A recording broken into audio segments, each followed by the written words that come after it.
संघ प्रवासाची 100 वर्ष नवक्षितिज या विषयावर मुंबईतल्या नेहरू सेंटरमध्ये सरसंघचालक मोहन भागवतांचं व्याख्यान पार पडलं।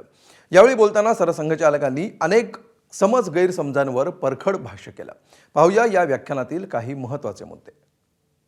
सरसंघचालक जो है वो अगले की नियुक्ति करता है, उसमें निर्वाचन वो एक श्रद्धा का स्थान माना जाता है, वहाँ चुनाव वगैरह नहीं है। ये सामान्यतः ऐसा सोचते हैं हम कि 75 की आयु के बाद बिना दायित्व के काम करना चाहिए। इसको संघ की अनुमति मिलेगी तब होगा। जैसे मेरी बात है, मेरे 75 पूरे हो गए तो मैंने कार्यकर्ताओं को कहा कि हो गया भाई, अब तो आपको क्या हो गया है, घूम तो रहे आप, काम करो। और तो मैं रुक गया हूं। मैं यहां रहूं ये मेरी इच्छा नहीं है, कार्यकर्ता की रहती नहीं है। मैं यहां न रहूं ये भी मेरा ऑप्शन नहीं है, संघ का ऑप्शन है। जातिगत भेदभाव की घटनाएं थमती नहीं तब तक वो आरक्षण लागू रहना चाहिए, और वो थम गई ऐसा जो उनके शिकार है उनको लगना चाहिए। कानून से ये बात ठीक होने वाली नहीं है। ये बात ठीक होगी केवल सद्भावना और केवल सद्भावना से। 2000 वर्ष विषमता का दंश जिन्होंने झेला, उनकी जो स्थिति है उनको उससे बाहर लाने के लिए, बराबरी में लाने के लिए, मान लीजिए 200 साल हमने कुछ सहन किया तो सौदा सस्ता ही है ना। पूरा समाज एक बनकर आगे बढ़ेगा। ये सद्भावना जब तक जागती नहीं तब तक इसका इलाज नहीं, वही हमको करना पड़ेगा। अब आप 247 में भारत विभाजन का डर पालने के बजाय 247 के में अखंड भारत के उदय की कल्पना करो। अरे जो 500 साल सुल्तान बादशाह यहाँ रहकर नहीं कर सके, जो 200 साल में अंग्रेज नहीं कर सके, वो स्वतंत्र भारत में अब क्यों होगा फिर से? ये 1947 नहीं है। अब हम बहुत आगे बढ़ गए हैं। अब भारत को तोड़ने वाले टूट जाएंगे। ये होगा और ये हम करके रहेंगे। ये संकल्प आप मन में मजबूत बनाओ तो कुछ ये जो सपने देख रहे, दुस्वप्न देख रहे हैं, उनके मंसूबे कभी सफल नहीं होंगे। बाकी संघ का सरसंघ चालक कौन बने, तो कोई ब्राह्मण संघ का सरसंघ चालक नहीं बन सकता, कोई क्षत्रिय वैश्य शूद्र नहीं बन सकता। जो हिंदू है वही बनेगा। वो SC ST है तो भी बन सकता है और कुछ है तो भी बन सकता है। ये देख के हमारे यहाँ कार्यकर्ता नियुक्त नहीं होते, क्योंकि हमारे यहाँ इतना प्रोपोर्शनल ऐसा नहीं है। जो काम करेगा वो होगा। SC ST होना ये डिस्क्वालिफिकेशन नहीं है, या ब्राह्मण होना ये क्वालिफिकेशन नहीं है।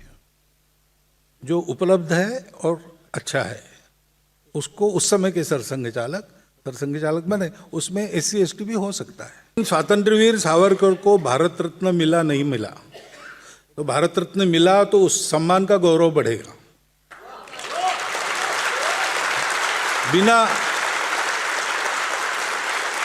बिना उस सम्मान के ही वो लाखों करोड़ों हृदयों के सम्राट बने हैं। भाजपा का सत्ता में आने से हमारे अच्छे दिन शुरू हुए, ऐसा नहीं है, उल्टा है।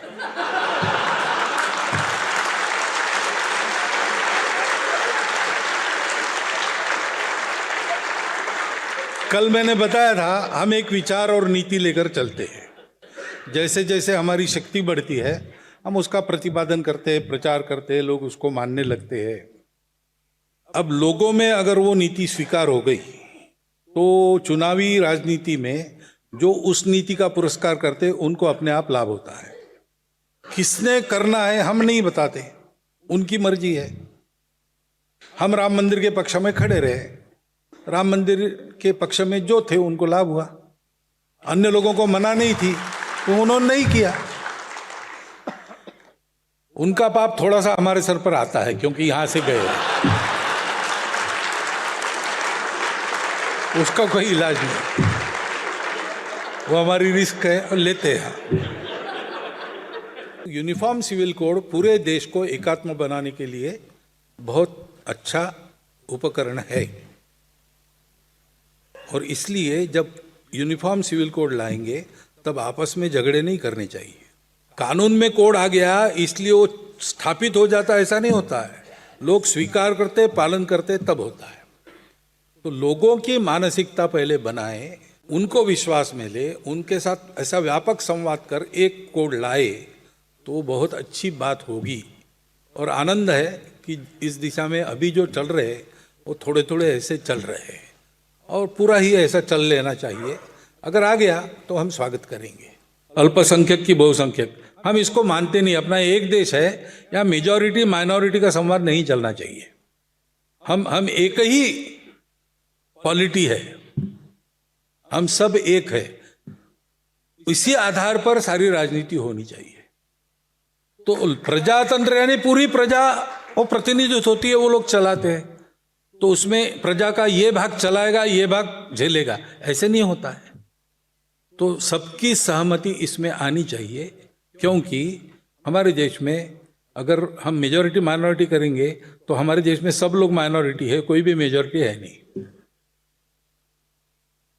भाई हम एक समाज है, इसलिए हम सब लोग मिलके ये पीपल, वी दी पीपल है। सच्चे इस्लाम को, सच्ची ईसाईयत को समझो तो रामकृष्ण परमहंस कहते हैं जो तो मत तो पथ। पहले आप ये समझो, दोस्ती करो, उसके बाद उनको बताओ कि भाई धर्म सबका एक है, मानव धर्म है, वो सनातन है और आजकल उसी को हिंदू धर्म कहते हैं। तो बदलना कुछ नहीं है, सच्चे धर्म पर आना है। इस्लाम छोड़ने की, ईसाईयत छोड़ने की जरूरत नहीं, सच्चे ईसाईयत इस्लाम पर आओ। वो तुम करोगे तो ये सब झंझट चली जाएगी तुम्हारे मन से। एबीपी माझा, उघडा डोळे बघा नीट।